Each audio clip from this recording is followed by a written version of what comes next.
बिस्मिल्लाहिर्रहमानिर्रहीम। आप देख रहे हैं मगर ट्रैवल्स। कुवैत के हवाले से कुछ इंपॉर्टेंट अपडेट्स हैं आज की जो आपसे डिस्कस करनी है। कुवैत मिनिस्ट्री ऑफ इंटीरियर ने और कुवैत सिविल एविएशन ने जो है एक कुवैत मिनिस्ट्री ऑफ हेल्थ के ताउन से एक 4 कैटेगरीज़ को जो इंस्टीट्यूशनल क्वारंटीन है इससे इस्तिस्ना दिया है। और ये जो 4 कैटेगरीज़ हैं इनमें जैसे ही इनके जो लोग हैं ये कुवैत में एंटर होंगे तो इन्हें इंस्टीट्यूशनल क्वारंटीन की बजाय होम क्वारंटीन इन्हें किया जाएगा। जो इंस्टीट्यूशनल क्वारंटीन इन्हें होटल्स में जो क्वारंटीन करना होगा ये लोग होटल क्वारंटीन ख़ुद को नहीं करेंगे। और इसके अलावा जो फ़्लाइट्स की अपडेट है ये भी आपसे इस वाले से डिस्कस करनी है। पहली बात जो है ये जो इंस्टीट्यूशनल क्वारंटीन की मैं आपसे बात डिस्कस कर रहा हूँ, ये 4 कैटेगरीज जिन लोगों ने वजारत सेहत ने मेंशन की हैं।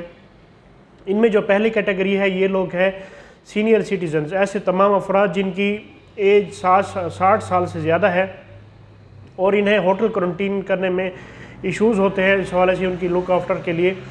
तो ऐसे तमाम अफराद को एग्जम्पशंस दी गई है और वो लोग होटल क्वारंटीन की बजाय होम क्वारंटीन करेंगे और इन्हें इनका जो PCR टेस्ट है वो भी घर पे ही लिया जाएगा 7वें दिन। और इसके बाद जो इसकी जो दूसरी कैटेगरी है जिसमें ये है कि कुवैत के जो पेशेंट्स हैं जो आउट ऑफ कंट्री हैं, कुवैत के सिटीजन्स हैं, वो लोग आउट ऑफ कंट्री गए थे अपना इलाज करवाने के लिए किसी भी हॉस्पिटल में, तो वो लोग जब वापस आएंगे तो उन्हें भी इंस्टीट्यूशनल क्वारंटीन नहीं किया जाएगा।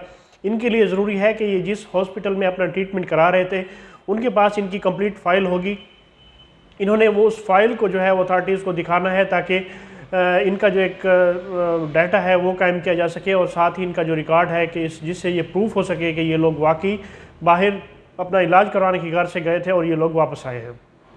और उसके बाद जो और कैटेगरी है जो नर्सिस हैं, उसके बाद जो एग्जाम्पशन दी गई है तीसरी कैटेगरी में वो नर्सिस हैं जो लोग इन पेशेंट्स के साथ होती हैं या इन जो अबव 60 ईयर लोग हैं इनके साथ जो इनकी नर्सिस वगैरह होती हैं जो इनकी लुक आफ्टर के लिए, उन्हें भी इंस्टीट्यूशनल क्वारंटीन नहीं किया जाएगा, होम क्वारंटीन किया जाएगा।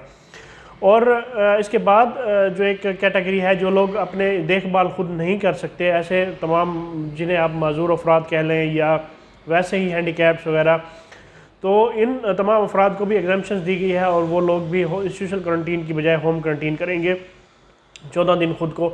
ये एक अपडेट थी इस हवाले से क्वारंटीन के हवाले से। और ये जो अपडेट्स वगैरह है ये इस हवाले से ये तैयारी की जा रही है कि ये जो फ़्लाइट्स का सिलसिला है ये दोबारा अनकरीब बहाल किया जा सके, क्योंकि कुवैत जो एयरपोर्ट था उसे भी 24 घंटे के लिए खोलने के जो अहकामात हैं वो जारी किए जा चुके हैं। और आइंदा कुछ दिनों में उम्मीद है कि इंशाल्लाह कुछ नेक्स्ट वीक में कोई अच्छी खबर कुवैत के हवाले से, कुवैत फ़्लाइट्स के हवाले से ज़रूर मिलेगी, क्योंकि ये सारी सिम्पटम्स इस बात को शो करती हैं कि कुवैत सिविल एविएशन और बाकी चीज़ें जो हैं ये फ़्लाइट्स को खोलने के हवाले से इस बात की तैयारियाँ की जा रही हैं। तो उम्मीद की जा सकती है कि आइंदा कुछ दिनों में इस हवाले से कोई अच्छी खबर ज़रूर मिलेगी, तो इंशाल्लाह ज़रूर आपसे इस हवाले से डिस्कस की जाएगी। ये कुछ अपडेट्स थी आज की जो आपसे डिस्कस करनी थी। मुझे अगली वीडियो तक के लिए इजाज़त दें। अल्लाह पाक हम सब का हामी नासिर हो। अल्लाह हाफ़िज़।